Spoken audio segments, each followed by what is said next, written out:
السلام علیکم، آپ دیکھ رہے ہیں ہو کیا رہا ہے۔ میں ہوں فیصل عباسی، عارف نظامی صاحب ساتھ ہیں۔ شکریہ نظامی صاحب، آپ کا پروگرام میں ہمیں جوائن کیا ہے وزیر اعظم کے مشیر برائے احتساب بیرسٹر شہزاد اکبر صاحب نے۔ شہزاد صاحب thank you very much for joining us. Foreign funding case کا ذکر بھی کریں گے، لیکن نظامی صاحب لیٹسٹ ڈیولپمنٹ یہ ہے کہ براڈ شیٹ کے معاملے پہ جسٹس ریٹائرڈ عظمت سعید صاحب کی سربراہی میں انکوائری کمیٹی بنا دی گئی ہے اور سننے میں آ رہا ہے کہ 45 دن میں یہ اپنی فائنڈنگز دے گی۔ باقی ارکان کا نہیں لانا ہوا ابھی؟ جی، باقی ارکان کے بھی اسٹیٹمنٹ نہیں ہے۔ وہ تو ویسے ایکس آفیشیو نہیں ہوں گے زیادہ کیا؟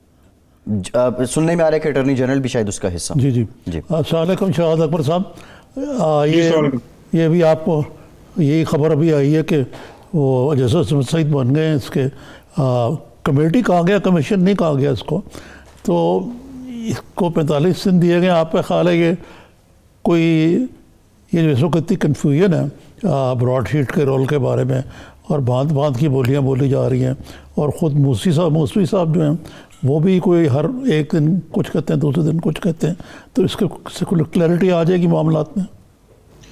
جی بالکل آ جائے گی۔ ایک تو جو نام لیا جا رہا ہے بالکل کافی معتبر نام ہے، ہماری جوڈیشری کا، سپریم کورٹ کے جج رہے ہیں، تو اب ان کی سربراہی میں جو ہے بیسیکلی یہ فیکٹ فائنڈنگ ہوگی، کیونکہ سارا ڈاکومنٹس تو اویلیبل ہوں گے اٹارنی جنرل آفس کے پاس، نیب کے پاس، ان کے ریکارڈز ہیں، آربیٹریشن کا ایک پورا جو پروسیس ہے وہ سامنے موجود ہوگا، اور اس میں بیسیکلی جو ان کے ٹی او آرز ہیں انہوں نے یہی ڈٹرمن کرنا ہے کہ سب سے پہلے تو جو ایگریمنٹ ہوا تھا کیا اس میں اندر انٹرنلی ڈیو پروسیس فالو کیا گیا یا نہیں کیا گیا، پھر ٹرمینیشن آف ایگریمنٹ ہے، اور پھر ٹرمینیشن کے بعد کا اگلا جو سلسلہ ہے جس میں جو 2009 سے لے کے 2016 تک کا پیریڈ ہے وہ بڑا ریلیونٹ ہے، کیونکہ اس پیریڈ کے اندر ہی یہ آربیٹریشن پرسو ہوئی، اور کیسے آربیٹریشن پرسو ہوئی، کیا اس میں پاکستان کا انٹرسٹ بچایا جا سکتا تھا، اسپیشلی یہ پوائنٹ کہ جس وقت آربیٹریشن ہو رہی تھی، اور چونکہ اگر آربیٹریشن کے اگر آپ دیکھیں تو آربیٹریشن میں 21.5 ملین ڈالر میں جو آپ کو ادائیگی کرنی پڑی ہے، اس میں 20.5 ملین تو صرف شریف فیملی کے کیسز کی وجہ سے ہے، اور اس وقت جب 2016 میں یہ ایوارڈز کی پروسیڈنگز ہو رہی تھی، لائبلٹی کی پروسیڈنگز ہو رہی تھی لنڈن میں، اٹارنی جنرل آفس اس کو پرسو کر رہا تھا، تو وزیر اعظم بھی نواز شریف صاحب تھے، تو یہ بھی دیکھنا پڑے گا کہ کیس کو کیسے پرسو کیا گیا، اور پھر اس کے بعد اس کا جو فردر پروسیس ہے۔ تو یہ ایک بڑی اچھی بات ہے کہ ایک انڈیپینڈنٹ کوئی وہ حکومتی شخص نہیں ہے کہ ریٹائرڈ جج ہیں، انڈیپینڈنٹ شخص ہیں، تو ان کی سربراہی میں، تاکہ جو بھی ان کی فیکٹ فائنڈنگ ہو، ظاہری بات ان کی ٹی آرز ہوں گی، لیکن اس فیکٹ فائنڈنگز کو بالکل پبلک بھی کیا جائے گا، اور دیکھا جائے گا کہ اس میں کہاں اگر کوئی غلطی ہوئی ہے تو کیا ہے، اور اس کا ازالہ کیسے کیا جا سکتا ہے۔ تو یہ جو کمیٹی ہے یہ ٹی آر اپنے خود بنائے گی یا کون بنا کے ان کو دے گا؟ جی، پرائم منسٹر آفس کی طرف سے کچھ ایک ٹی آرز تو بنے ہوئے ہیں کہ ان چیزوں کو دیکھنا ہے، اور اینی ادر تھنگ ریلیٹڈ تو ایک جنرل ٹی آر ہوتا ہی ہے کہ اس معاملے سے متعلق کوئی بھی چیز وہ دیکھ سکتے ہیں، تو اس کے ٹی آرز تو یہی ہیں۔ مین تو ایشو یہی ہے کہ اس پورے جو سلسلہ ہے اس کی اصل حقائق سامنے لائے جائیں، کیونکہ جتنی اس وقت بھانت کی بولیاں بولی جا رہی ہیں ان کا بھی اختتام ہونا چاہیے۔ ایک اسٹریٹ سمپل ڈاکومنٹس کی بیس کے اوپر فیکچول چیز ہے، اور اس کے اندر ایک انڈیپینڈنٹ کمیٹی کی طرف سے اس کی فائنڈنگز آنا بڑا ضروری ہے۔ یہ طارق فواد ملک صاحب جو ہیں کون ہے؟ کہتے ہیں کہ یہ کمپنی ان کے والد صاحب کی ہے، کوئی یہ بھی اس قسم کی بات آئی ہے، کوئی retired middleman between NAB and Broadsheet اور ایک دوسری یہ ہے کہ یہ جو ان کا کیا میتھڈ ہے، جو موسوی صاحب ہیں جو وہ مختلف لوگوں کے نام لیتے ہیں کہ ان سے کٹس مانگتے ہیں، آپ کے بارے میں بھی انہوں نے کچھ قسم کی غور افشانی کی ہے، تو یہ اس میں دو چیز، صرف میرا ایک ایڈ کو فکرہ کہ واٹ از ان کا کیا وہ ہے، کیا کہنا چاہیے کہ ان کا یہ مقصد کیا ہے، Y is he doing this? دیکھیے دو چیزیں ہیں، ایک تو یہ ہے سب سے پہلے ضروری بات یہ ہے کہ یہ دیکھنا یہ پڑے گا کہ یہ سارا سلسلہ شروع کب ہوا۔ جہاں تک طارق فواد ملک صاحب کی بات ہے تو یہ اس کمپنی کے براڈ شیٹ کے لوکل ایجنٹ کے طور پہ نامینیٹڈ تھے اس ایگریمنٹ میں، جہاں تک میری انفارمیشن ہے۔ دوسرا یہ ہے کہ یہ براڈ شیٹ کا پورا جو اس وقت مدعا ہے یہ پبلکلی کیسے ہوا، تو اس میں میں سمجھوں گا کہ ابھی آج کل کی ڈیٹ میں یہ کیوں اتنا زیادہ اچھلا، وہ سب سے پہلے نواز شریف صاحب اور ان کی صاحبزادی نے 2 ٹویٹس کیے تھے۔ جنہوں نے یہ کہا تھا کہ جی براڈ شیٹ کے کیس میں لنڈن کی ہائی کورٹ نے شریف فیملی کو ایون فیلڈ اپارٹمنٹس کی مزد میں کلین چٹ دے دی. یہ ان کی طرف سے ایک دعویٰ آیا تھا. تو اس دعوے کے جواب میں وہ جو موسوی صاحب کا انٹرویو کوئی اس کے 4 دن یا 5 دن بعد یوٹیوب کے اوپر نشر ہوا، جس میں انہوں نے کچھ باتیں کی اور جس میں انہوں نے اسپیسیفکلی بتایا کہ جی شریف خاندان سے متعلقہ کیا چیزیں تھیں اور کیسے یہ کلین چٹ نہیں ہے، بلکہ یہ تو انہوں نے اپنے دعوے کی ادائیگی کے لیے ان کی پراپرٹیز اٹیچ کرائی تھی، لیکن جب ان کی پیمنٹ ہو گئی تو انہوں نے خود جا کے عدالت سے اس کو ڈی اٹیچ کروا لیا. تو وہ تو سارا ایک مدعا ہی ختم ہو گیا. لیکن پھر اس کے بعد موسوی صاحب نے باقی جتنی باتیں کی اس کے اوپر ظاہری بات ہے that made a national news, اور اس کے اوپر بات چیت ہوئی. جو انہوں نے یہ بات کی، انہوں نے ایک تو کٹ کی بات 2 لوگوں کی. ایک ان کا الزام تھا، اور میں اس کو دہراؤں گا کہ یہ الزام تھا کیونکہ آف کورس وہ الزام کو پروو ہونا ہوتا ہے، کہ پہلا الزام یہ تھا کہ 2016 میں انہیں انجم ڈار نامی ایک شخص ملا جو اپنے آپ کو نواز شریف صاحب کا کوئی رشتہ دار بھانجا بھتیجا بتلاتا تھا، اور اس نے ان کو اس مقدمے کو دبانے کے لیے رشوت کی آفر کی.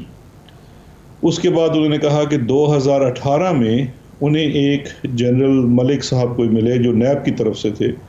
اب پتہ نہیں وہ کون تھے، ریٹائرڈ تھے یا تھے بھی یا نہیں تھے. انہوں نے ان سے اس مقدمے کے خاتمے کے لیے اپنا حصہ ان سے مانگا. یہ ان کا دوسرا الزام.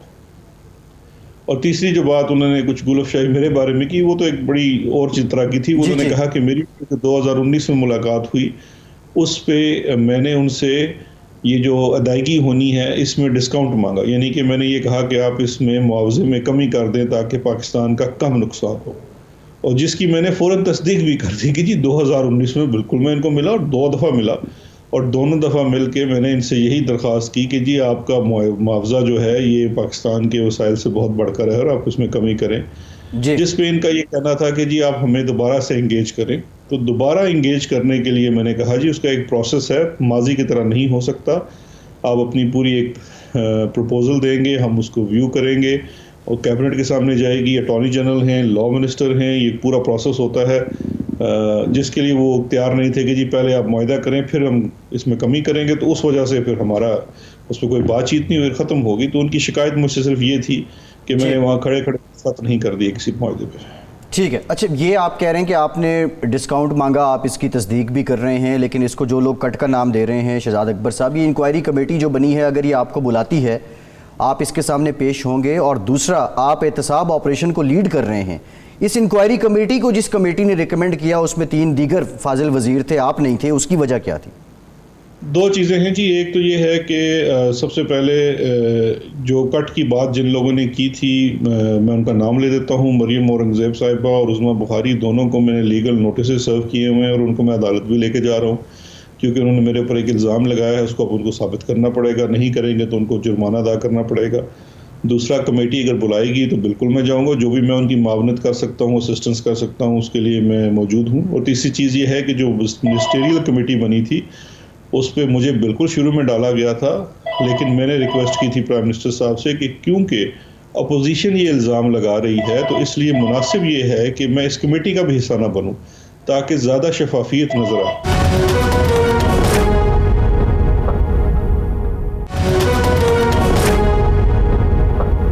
یہ بتائیے کہ شہزاد اکبر صاحب کہ یہ بھی کہا جا رہا ہے کہ شاید یہ براڈ شیٹ کو اس کے باوجود ابھی انگیج کیا گیا. نمبر 1 یہ والی گورنمنٹ کر رہی ہے انگیج. دوسرے یہ ہے کہ ایک تاثر ہے کہ یہ اتنے پیسے جو ہیں اتنی عجلت میں ان کو کیوں ادا کر دیے گئے. کچھ تھوڑا سا اس کو مزید اس کی چھان پٹک ہوتی. یہ 2 چیزیں ہیں. ایک تو یہ جو الزام اپوزیشن کی طرف سے لگایا جا رہا ہے کہ جیسے براڈ شیٹ کو حکومت والے آگے لے آئے ہیں، تو پھر اس کا مطلب یہ ہے کہ سب سے پہلے حکومت والوں نے نواز شریف اور مریم کے خوابوں میں آ کے ان سے 2 ٹویٹس کروائے جس سے یہ ایک سینٹر سٹیج پہ ایشو آیا، اور اس کے بعد پھر لندن سے ایک انٹرویو کروایا موسوی کا. تو یہ تو بالکل ہی ایک نامناسب سی بات ہے. دوسرا یہ ہے کہ ان کو جو براڈ شیٹ کو دوبارہ انگیج کرنا ہے اس کا بھی کوئی فی الحال ایسی چیز نہیں ہے آن دا ٹیبل. دوبارہ انگیج کرنے کی، بیکاز براڈ شیٹ تو لیکویڈیٹ ہو چکی ہے، براڈ شیٹ اس وقت ایگزسٹ بھی نہیں کرتی ہے. جو موسوی صاحب کا دعویٰ ہے 1 بلین کے بارے میں اور کچھ رقوم کے بارے میں جو سعودیہ سے ٹرانسفر ہو کے شاید کسی سنگاپور کا کہہ رہے ہیں، تو اس کو دیکھا ضرور جا رہا ہے، لیکن اس میں ضروری نہیں ہے کہ براڈ شیٹ کو انگیج کیا جائے. تیسری جو چیز ہے جو آپ نے لاسٹ میں کی، وہ دوبارہ کے مجھ سے جی اچھا، ایک $1 بلین اکاؤنٹ کا ذکر بھی ہو رہا ہے، وہی سنگاپور والا جو جی سنگاپور والا، لیکن وہ موسوی صاحب کہہ رہے ہیں کہ وہ نام جو ہے وہ کون صاحب ہے اس کا نام حکومت ہی بتا سکتی ہے، حکومت پاکستان ہی بتا سکتی ہے، اور حکومت کو پتہ ہے. تو کیا آپ کے پاس کوئی ایسی انفارمیشن ہے یہ کس کی ہیں جو $1 بلین وہاں پہ پیسے ہیں اور جس کی کھوج لگائی براڈ شیٹ نے؟ دیکھیے یہ تو اب پتہ نہیں وہ کس طرح سے کہتے ہیں کہ حکومت ہی بتا سکتی ہے. دیکھیے ہمارے ساتھ اس وقت مختلف ملکوں میں انفارمیشن شیئرنگ کے معاہدے ہیں، تو اپنے نام کے اوپر تو کسی بھی سیاسی شخص نے پیسے نہیں رکھے ہوتے، اس نے کسی نہ کسی کمپنی کے نام کے اوپر یا کسی نہ کسی کوئی کارپوریٹ ویل بنائی ہوتی ہے. اپنے ناموں کے اوپر تو اگر ہوگا تو امیڈیٹلی پاکستان کو ہر سال کی اینڈ آف ایئر وہ انفارمیشن ٹرانسفر ہوتی ہے اور آپ کے اطلاع میں آتی ہے آپ کے اداروں کی. تو یہ جس ٹارگٹ کا ذکر کر رہے ہیں اس کی کچھ انفارمیشن تو ہمارے پاس تھی، لیکن اس انفارمیشن سے زائد کوئی چیز ہمیں نہیں ملی جو یہ موسوی صاحب بھی فرماتے تھے. تو اب یہ موسوی صاحب بتانا چاہیں تو ضرور بتا دیں، ہم تو اپنے وہ جو کانفیڈینشیلٹی کی چیزوں کے پابند ہوتے ہیں، لیکن ان کا یہ کہنا تھا کہ یہ ہیں، لیکن اس کے لیے مزید شواہد فراہم نہیں کیے انہوں نے. اچھا شہزاد صاحب یہ بتائیے کہ جو موسوی صاحب ہیں، یہ آپ تو ملے بھی ہیں ان کو، یہ کیا چیز ہیں اور ان کا کیا مقصد ہے پاکستان کے اندر اتنی کنفیوژن مچانے کا، جس طرح وہ کو پتہ نہیں لگتا کہ کوئی ان کی is there a method in his madness. دوسرا یہ ہے کہ ان کی جو کہا جاتا ہے کہ فراڈ کی بیسس پہ ان کا وہ کنوکٹ ہوئے یا چارج تھا ان کے اوپر. تو اس قسم کے آدمی کو یہ پاکستان میں جو میڈیا کے اندر اس کو بڑی ایک میڈیا کے حصے میں تو بعض اوقات تو لگتا ہے کہ اور کوئی پاکستان میں خبر ہی نہیں ہے براڈ شیٹ کے علاوہ. تو یہ بھی یہ جو یہ سلسلہ ہے یہ کوئی کروا رہا ہے یا محض اتفاقی ہے؟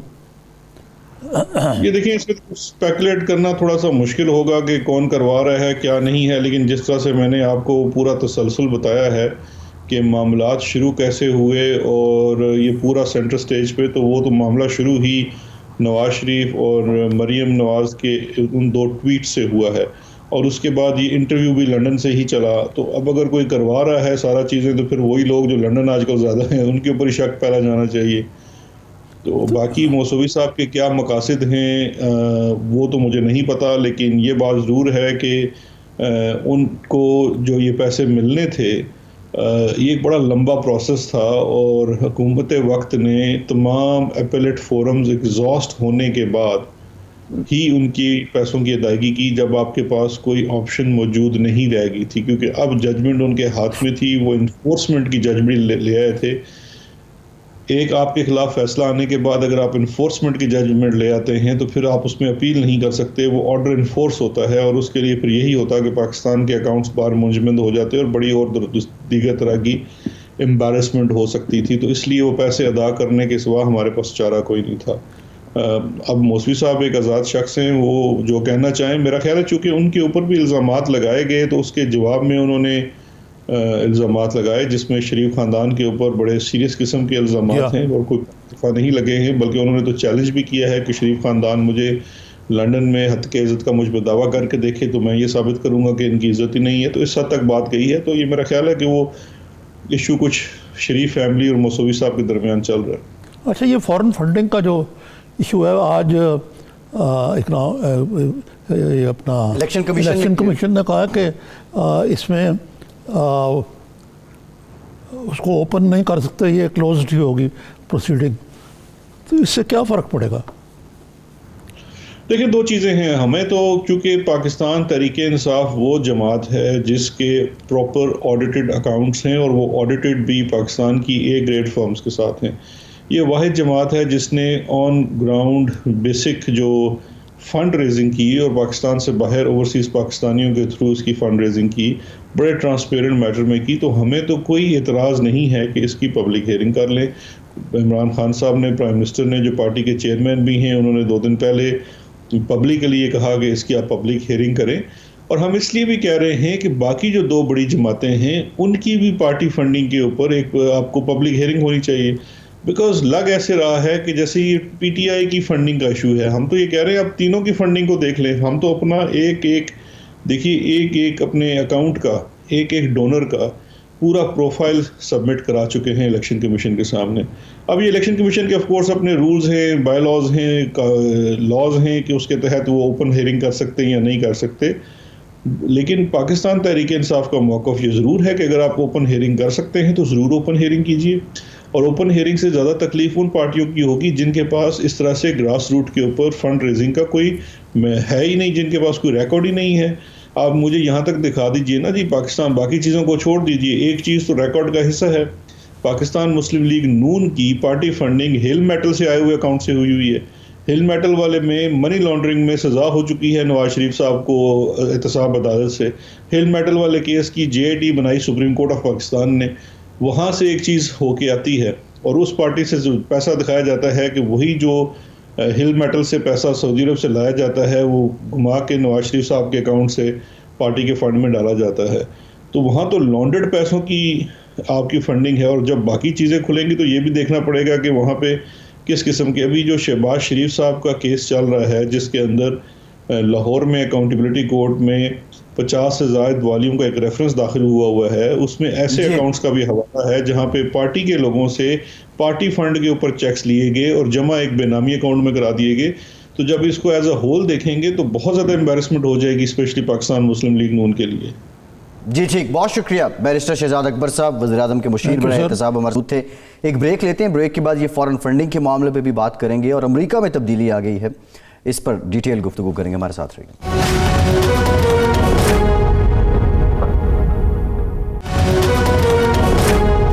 بریک کے بعد ایک بار پھر سے پروگرام میں آپ کا خیر مقدم کرتے ہیں. ہمیں جوائن کیا ہے سینیٹر مشاہد حسین سید صاحب نے. آپ چیئرمین بھی ہیں جو خارجہ امور کی کمیٹی ہے سینٹ کی، اس کے قائمہ کمیٹی کے، اور اس کے علاوہ بڑی گہری نظر رکھتے ہیں بین الاقوامی امور پہ. نظامی صاحب مشاہد صاحب کی طرف جاتے ہیں، لیکن یہ جو امریکہ میں تبدیلی آئی، جو بائیڈن صاحب نے پہلا خطاب کیا اور کہا کہ جمہوریت غالب آ گئی اور خانہ جنگی جو ہے ہم اس سے بچ گئے، کیا واقعی خانہ جنگی کے حالات پیدا ہو رہے تھے امریکہ میں؟ دیکھیں جی، یہ یقیناً کچھ خانہ جنگی تو شاید اسٹرانگ اور لفظ ہو، لیکن جو کچھ واشنگٹن میں ہوا 6 جنوری کو غالباً 5 لوگ جان سے گئے، 5 لوگ جان سے گئے، تو یہ کوئی معمولی واقعہ نہیں ہے. اور ان کے جو سینٹ کے کیپٹل ہل میں اندر چلے جانا بلڈنگ کے اور وہاں جو کچھ دیکھا، وہ تو یہ امریکہ ہمیشہ تیسری دنیا کو تانے دیتا تھا، کہتا کہ جی آپ رول آف لا کی احترام کریں. تو معاملات تو بڑے گمبھیر ہیں. لیکن میرے خیال سے مشاہد صاحب سے پوچھتے ہیں. مشاہد صاحب، یہ آپ نے تو خیر آپ کے تو ماہر ہیں آپ ان چیزوں کے، خارجہ امور کے، یہ باقی تو بڑی باتیں ہو رہی ہیں، لیکن یہاں پاکستان میں ایک تجزیہ نگاروں کا طبقہ تو کہہ رہا ہے جی کہ یہ ایک نئی جہت ہو چکی پاکستان اور امریکہ کے تعلقات میں. لیکن بہت سا خیال ہے کہ جو امریکہ کے پاکستان یا اس خطے کے بارے میں پالیسی ہے وہ اب اتنی انسٹیٹیوشنلائز ہو چکی ہے کہ اس میں کوئی مثبت فرق نہیں پڑے گا، بلکہ ڈیموکریٹس بعض اوقات traditionally have been more tough on Pakistan. تو پاکستان کے لیے خاصا مشکل وقت بھی آ سکتا ہے. السلام علیکم جی، اور آپ کے ویورز کو بڑا السلام علیکم. میں اس تجزیے سے بڑا مودمانہ اختلاف کروں گا. میں سمجھتا ہوں کہ ہم پس منظر دیکھ لیں. ہمارا ایک روایتی اپروچ ہے جو لوگ بات کرتے ہیں کہ مشکل وقت آئے گا. لیکن جی ابھی آپ نے ذکر کیا بائیڈن نے اسپیچ میں جو کل کہا کہ جمہوریت بچ گئی ہے، خانہ جنگی سے بچ گئے ہیں. اور میں خود واشنگٹن رہا ہوں، عارف صاحب آپ اس زمانے میں آئے بھی تھے جب میں اسٹوڈنٹ تھا. تو واشنگٹن عکاسی کرتا تھا امریکن امپائر کی، سپر پاور کی، ایک متحد منظم اور مضبوط امریکہ. تو اگر ادھر نیا پاکستان ہے تو نیا امریکہ جو ہے وہ خوف زدہ ہے، تقسیم شدہ ہے اور کمزور امریکہ ہے. اور وہ بڑی بنیادی تقسیم آئی ہوئی ہے امریکہ میں. تو یہ وہ امریکہ نہیں جو ایک بڑا پر اعتماد سپر پاور تھا، اور ابھی ان کو ٹائم لگے گا اپنا اعتماد بحال کرنے میں.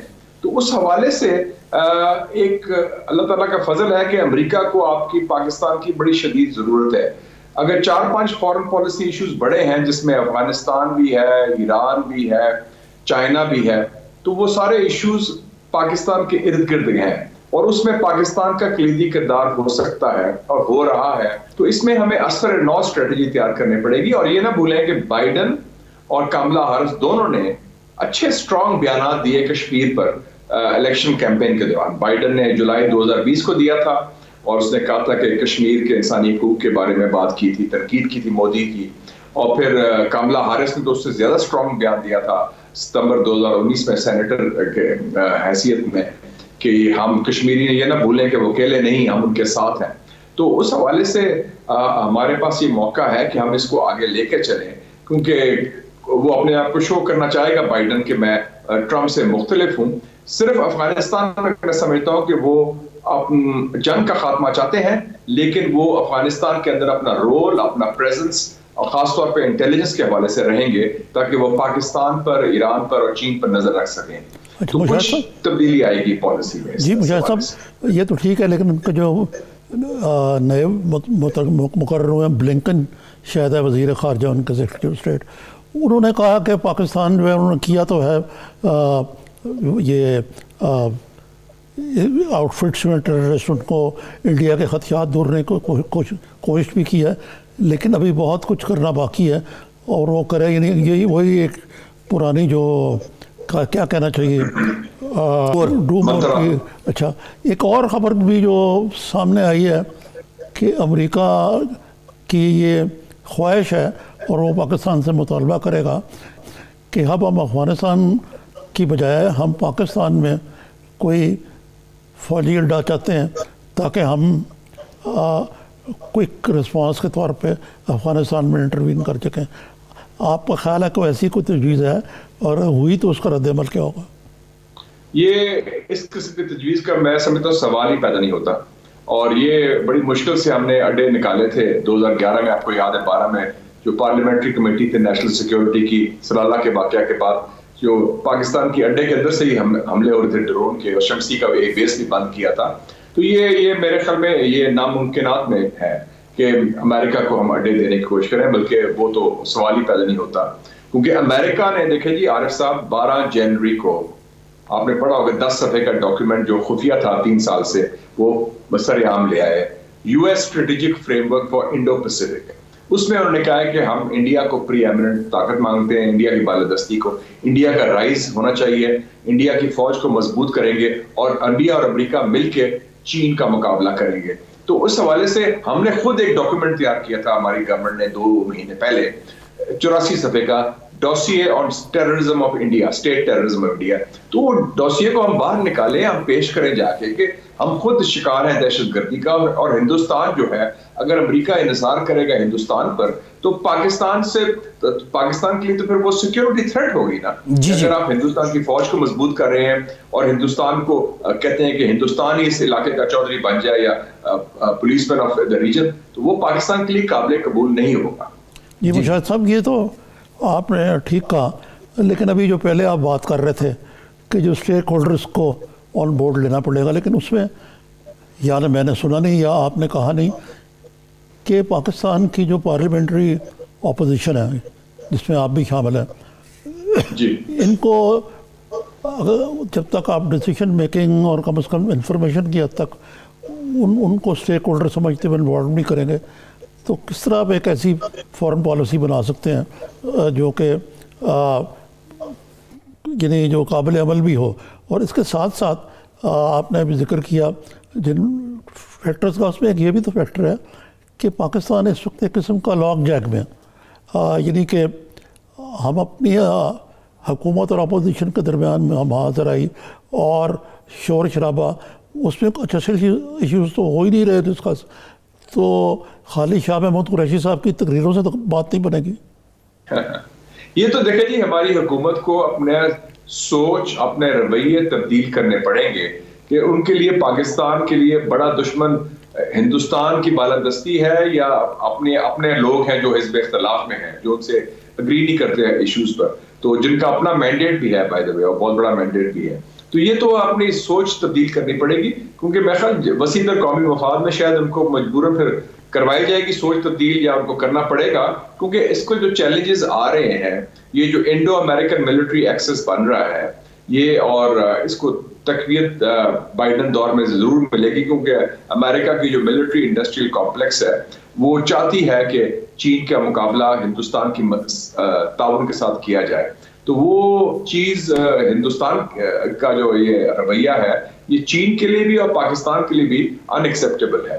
تو اس حوالے سے میں سمجھتا ہوں کہ وہ ہم پر ڈیپینڈ کرتا ہے کہ ہم اپنے کارڈز کیسے کھیلتے ہیں، اپنا موقف کیسے پیش کرتے ہیں. میں سمجھتا ہوں امریکہ میں ایک ہوتا ہے کہ it's a marketplace for ideas. Washington D C, آپ پروڈکٹ اگر آپ کے پاس ہے تو you should sell that product effectively.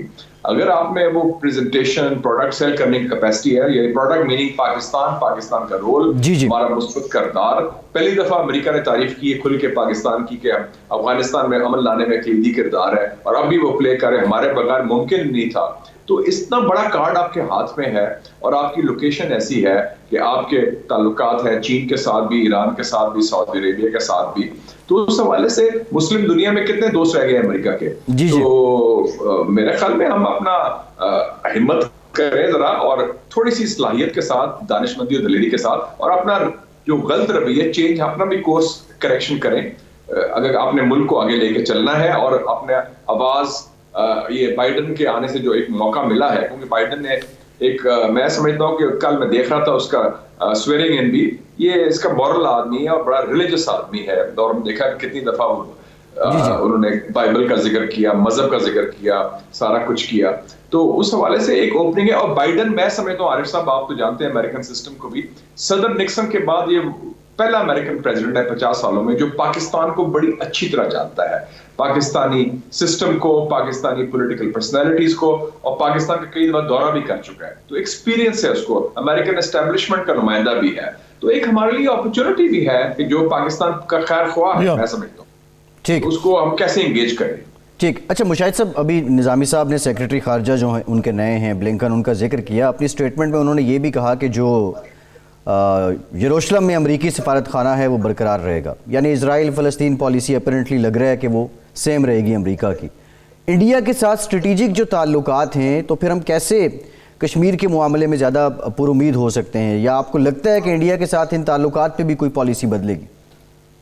میں ایک تھوڑا سا، آپ نے وہ بات کر لی اس کی یروشلم کی، مڈل ایسٹ کی، تو میں تھوڑا سا، وہی ٹونی بلنکن نے پرسوں یہ جو اس کی ٹیسٹمنی تھی اس میں یہ بھی کہا، اس نے ٹونی بلنکن نے، جو بڑی اہم سٹیٹمنٹ تھی. دو چیزیں، ایک انہوں نے کہا کہ جو یمن کے حوثی جو باغی ہیں، حوثی ریبل، ان کا ہم ٹیررسٹ لسٹنگ سے نام نکال دیں گے جی. یا آپ کو پتا ہے ان کی ایران ان کی پشت پناہی کر رہا ہے. اور دوسرا انہوں نے کہا کہ ہم یمن میں سعودی عربیہ کے پالیسی کی ہم حمایت نہیں کریں گے.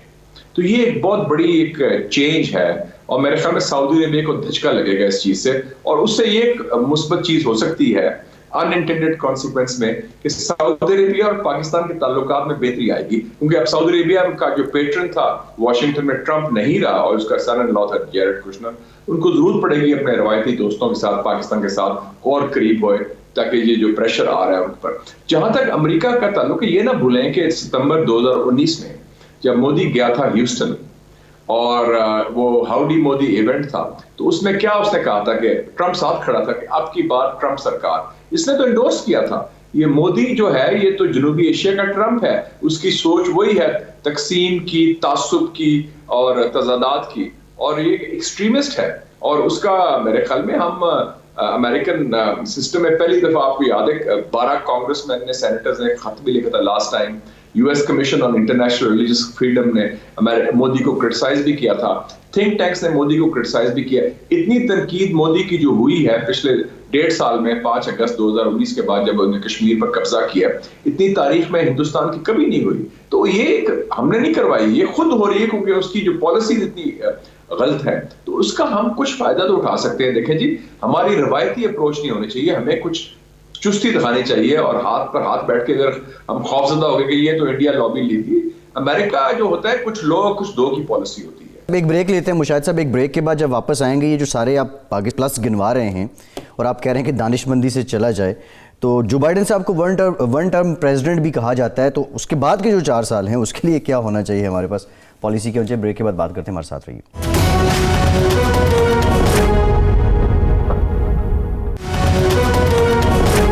بریک کے بعد ایک بار پھر سے آپ کو خوش آمدید کہیں گے. مشاہد حسین سید صاحب ہمارے ساتھ موجود ہیں. مشاہد صاحب, کل نظامی صاحب نے اپنے آرٹیکل میں بھی ایک پوائنٹ ریز کیا تھا کہ بہت سے لوگوں کا خیال ہے جو بائیڈن صاحب جو ہیں وہ ون ٹرم پریزیڈنٹ ہیں, اور اس کے بعد کمالا ہارس صاحبہ جنہیں ایک اعزاز ہے نظام صاحب پارلیمنٹری تاریخ میں کہ یہ سب سے بڑا کسی خاتون جو عہدہ سنبھال رہی ہیں, اور وہ پہلی دفعہ ہے کہ کوئی وائس پریزیڈنٹ بنی خاتون, اور وہ بھی سیاہ فام بھی اور ایشیائی افریقن ہیں, اور پھر ان کا جو خاندانی شجرہ وہ بھارت سے بھی ملتا ہے. اس پہلو کو مد نظر رکھتے ہوئے کہ کہیں 4 سال بعد وہ پریزیڈنٹ کی کینڈیڈیٹ ہی نہ ہو, کہیں پالیسی کیا ہونی چاہیے؟ ابھی سے کون سے وہ گراؤنڈز ہیں جن پہ فورن آفس کو الرٹ ہو جانا چاہیے؟ کیونکہ 4 سال تو بہت دیر کا ٹائم ہے, دور کا ٹائم ہے. میں سمجھتا ہوں ابھی 4 سالوں میں ہم اتنا اپنا گراؤنڈ ورک اگر ٹھیک کر لیں, یہ ضروری نہیں کہ 2+2=5 اس پالیٹکس میں. آپ دیکھیں نا, اگر بائیڈن یہ کووڈ نہ ہوتا, یہ معیشت خراب نہ ہوتی اور بلیک لائیوز میٹر نہ ہوتا, تو Trump would still be president, اور وہ بڑی نیرو مارجن سے جیتا ہے. تو یہ ایک تاریخ کے ایکسیڈنٹس بھی ہیں. تو اس حوالے سے یہ اس وقت ہماری جو اپرچونٹی ہے نیکسٹ 4 ایئرس کی وہ یوٹیلائز کریں. اور یہ بھی جو ہے نا انڈین اوریجن کی بات, آپ یہ نہ بھولیں کہ وہی کاملا ہارس ہے جنہوں نے سٹینڈ لیا ہے کشمیر پر, مور دین ہلری کلنٹن تو کبھی سٹینڈ نہیں لیا تھا. حالانکہ کلنٹن صاحب کا پاکستان کا دوست ہے, اس کی بیوی نے کبھی کشمیر پر سٹینڈ نہیں لیا. اور ایک اور جو ان کی کانگریس وومن ہے پرامیلا جے پال, اس نے کشمیر پر ریزولوشن پیش کیا تھا کانگریس میں, جس کی وجہ سے انڈیا کے فارن منسٹر جے شنکر نے پچھلے سال انکار کر لیا تھا ان سے ملاقات کرنے سے. یہ ضروری نہیں ہے کہ ہمارے کئی پاکستانی امریکنز ہیں, وہ ضروری نہیں کہ وہ آپ کی ترجمانی وہاں جا کے واشنگٹن کرتے ہیں. تو یہ اس میں کافی فلیکسیبلٹی ہوتی ہے امریکن سسٹم میں, اور ہم اپنا جو کیس پیش کر سکیں. اب ہمیں چاہیے کہ اپنی ہم ایک سیریس کمپریہنسو اسٹریٹجی تیار کریں, جو ہمارے پاس نہیں ہے. 5 اگست 2019 کو ہم سرپرائز ہو گئے. اس سے پہلے ہم مودی کے گن گا رہے تھے کہ مودی صاحب آئیں گے تو کشمیر کا مسئلہ حل ہوگا. پھر مودی نے جب وہ گند ڈال دیا اور قبضہ کر لیا کشمیر پر, اس پر ہماری کیا اسٹریٹجی تھی بیانات کے علاوہ؟ میں نے 2-3 کشمیر کمیٹی میٹنگز میں, ایپیکس میٹنگز تھی, میں نے 4 صفحے کا پیپر لکھ کے دیا. اس میں کہا یہ کریں, کیا کرنا ہے اور کیسے کرنا ہے. تو ہم اس میں سنجیدگی طریقے سے ڈیل کریں. آپ کے انٹرنل پرابلمز اپنی جگہ ہے, لیکن امریکہ کو اگر انگیج کرنا ہے اسٹریٹجک لیول پر, سیریس لیول پر, تو آپ کو پھر مل کے کام کرنا ہوگا. فوج اکیلے نہیں کر سکتی, حکومت اکیلے نہیں کر سکتی. پارلیمنٹ خاص طور پہ میں سمجھتا ہوں کہ اس وقت پارلیمنٹ کا بڑا کی رول ہے, اور ان کی پارلیمنٹ بڑی امپورٹنٹ ہے, وہ انگیج کریں. اس میں پارلیمنٹ سے مراد ہے پولیٹیکل پارٹیز پاکستان کی.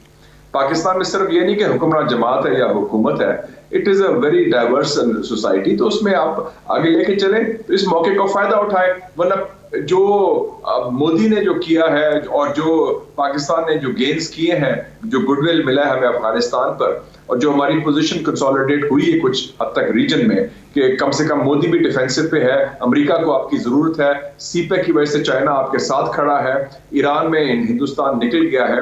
تو آپ کے لیے ایک اسٹریٹجک سپیس مل گئی اگلے 2-2.5 سالوں کے لیے کہ آپ ایک پالیسی پرسو کر سکیں. تو اگر آپ میں وہ جان نہیں, آپ میں وہ ہمت نہیں ہے, آپ کے میں وہ صلاحیت نہیں اس کرنے کی, تو پھر آپ people should pack their bags and go home. Mushahid صاحب, یہ کل آپ کے اور میرے مشترکہ دوست اشرف جہانگیر قاضی جو امریکہ میں سفیر بھی رہے ہیں, چین میں بھی رہے ہیں, بھارت میں بھی رہے ہیں, وہ میں نے ان کو سوال کیا کہ یار ایک لحاظ سے وہاں at the end of the day جمہوریت کو تو جیت ہوئی ہے. انہوں نے کہا وہ میں پوری طرح اتفاق نہیں کرتا. میرے نزدیک امریکہ جو ہے از اے فیلنگ اسٹیٹ, اور اس کا زوال جو ہے وہ شروع ہو گیا. جو آپ نے بھی شروع میں بات کہی ہے, do you agree with this analysis? جی, امریکہ کا زوال شروع ہوا تھا 2003 عراق کے حملے کے بعد, جب ان کا عروج پہ تھا تکبر میرا. اور میں سمجھتا ہوں کہ ویسے بھی ایک علامہ اقبال نے جو کہا تھا کہ دیکھ مشرق سے ابھرتے ہوئے سورج کو دیکھ, سی the sun rising from the east, وہ جو پاور ہے اقتصادی اور سیاسی وہ منتقل ہو رہی ہے مغرب سے مشرق تک. West is in decline, Europe is in decline, اور امریکہ کا بھی زوال ہو رہا ہے. امریکہ تو دیکھیں جی, اب جو کہتے تھے کو ڈٹا ہوا 6 جنوری کو, مجھے وائس آف امریکہ نے فون کیا کہ کیا خیال ہے یہ ٹرمپ کا کو ہوا ہے. میں نے کہا آئی ایم ویری ہیپی کہ Americans are getting a taste of their own medicine. آپ نے پوری دنیا میں کو کروائے ہیں. 70 سالوں سے آپ نے ایران میں 53 میں کو کرایا, آپ نے چلی میں کرایا, آپ نے کانگو لمباگا کو مارا, آپ نے وہ ادھر مورسی کا کو کروایا مصر میں, تو آپ تو کو کراتے رہے. اب آپ کے خود آپ کو وہ ہوا ہے تو آپ کو احساس ہوا ہے کیا لوگوں کے جذبات ہوتے ہیں. ایجنٹ میں انہوں نے کتنی جمہوریتی خدمت کی. لیکن مجھے ایک تاریخی واقعہ یاد آ گیا میرے آپ کے مشترکہ دوست شہباز شریف کا, کہ جب ان کی حکومت جانے والی تھی تو میاں صاحب نے ان کو بھیجا کہ ذرا گل کر کے آؤ کہ اتنے فوج تو خطرہ ہے ساری حکومت تو, اور اس کے بعد جو ہوا وہ تاریخ کا حصہ ہے. تو میرے خیال سے ہم 20 ستمبر 1999 کو بیان آیا تھا اسٹیٹ ڈپارٹمنٹ کا. جی وہ تو میں کہہ رہا ہوں کہ امریکہ کو بھی امریکہ کی پہلے بھی لمیٹیشنز تھی اور اب زیادہ ہیں کہ جی زیادہ ہے. ایک اور جو ایشو ہے جو یہ ہمارے ذہن میں عارف صاحب یہ بڑا ہے کہ وہ امریکہ ہی فیصلہ کرتا ہے. امریکہ میں وہ کیپیسٹی نہیں رہی, وہ صلاحیت نہیں رہی وہ کرنے کی. ایک زمانے میں وہ کرتا تھا جب وہ سول سپر پاور تھا, واحد سپر طاقت تھا. میں نہیں سمجھتا کہ وہ سول سپر طاقت رہا ہے. آپ یہ دیکھیں یہ 26 دسمبر کو سٹڈی آئی ہے لنڈن میں, centre for economy and business research جو تھنک ٹینک ہے برٹش کا, انہوں نے کہا کہ اگلے 6 سالوں میں چائنیز اکانومی ول اوورٹیک دا امریکن اکانومی, اور اگلے 6 سالوں میں ان کا چائنیز گروتھ ریٹ کیا ہوگا 5.7% پر اینم, اور امریکہ کا کیا ہوگا 1.9% پر اینم ہر سال. یعنی کہ تو آپ دیکھیں دنیا کہاں تک جا رہی ہے. یورپ میں جو برا حال ہوا ہے, آپ صرف یہ دیکھ لیں کرونا وائرس کو کیسے ہینڈلنگ کی ہے. امریکہ برطانیہ نے کیا ہینڈلنگ ہے, اور ایشین ممالک کی, چائنا کی, ساؤتھ کوریا کی, ایون پاکستان کی ہینڈلنگ ان سے مچ بیٹر ہے. تو میں سمجھتا ہوں کہ یہ عکاسی کرتا ہے کہ ایک سسٹم ان کا واقعی ہیلتھ سسٹم از فیلنگ, ان کا دوسرا سسٹم از کلیپسنگ. تو یہ جو ہے ہیلتھ اور یہ ایجوکیشن اور یہ خاص کر سول رائٹس اور ہیومن رائٹس کی بات ہے. تو انہوں نے بڑی کوشش کی. وہ ایک تھا black power leader Rap Brown, وہ کہتا تھا when fascism will come to America it will be wrapped in the American flag. تو اس نے وہی کوشش کی نا کہ یو ایس اے پیٹریوٹزم اور وہ امریکی نیشنلزم کو اجھارنے کا. Basically it was white racism. تو وہ جو ایک چہرہ تھا امریکن سوسائٹی میں, ہر ملک میں فالٹ لائنز ہوتے ہیں, ہمارے بھی بڑے فالٹ لائنز ہیں, لیکن ان کے فالٹ لائن چھپے ہوئے تھے. ٹرمپ نے ان کو بے نقاب کر دیا. آپ نے ابھی ذکر کیا چین کا. ٹرمپ ایڈمنسٹریشن نے ایک تو ویسے میرے خیال سے ٹرمپ نے کوئی پاکستان کی وہ فوجی امداد تو روکی, لیکن ادروائز کوئی معاندانہ قدم نہیں اٹھایا. عمران خان سے بھی ان کے خوشگوار تعلقات تھے, لیکن ایلس ویلس 2-3 دفعہ آئیں, میری ان سے ملاقات بھی ہوئی. وہ ایک ہی بات کہتی تھی, سی پیک کا آپ کو کیا غلط ہے, یہ سی پیک تو آپ کو کھا گیا ہے, یہ ختم کر دے گا آپ کو, آپ ہم سے یہ پیسے لے تو ہم دیتے ہیں آپ کو. تو یہ جو امریکہ کی اور بھارت کی سی پیک سے جو تکلیف ہے اس میں کوئی اب افاقہ ہوگا. یہ تو میرا تو خیال ہے وہی پالیسی رہے گی. ایک چیز نوٹ کر لیں عارف صاحب کہ ٹرمپ کی پالیسی پہلے 2 سال مختلف تھی, آخری 2 سال مختلف تھی پاکستان کی طرف.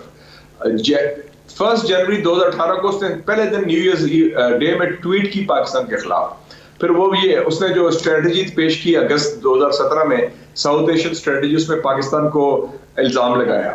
لیکن جب ان کو ضرورت پڑی افغانستان میں امن لانے کی, انہوں نے نومبر 2019 کو خط لکھا پرائم منسٹر کو پاکستان کے کہ آپ ہمیں مدد کریں امن لانے میں. اس کے بعد زلمے خلیلزاد کو اپوائنٹ کیا, اس کو یہاں بھیجا. تو پھر وہ معاملہ, تو نظریہ ضرورت کے تحت امریکہ اپنا رویہ اپنی پالیسی تبدیل کرتا ہے.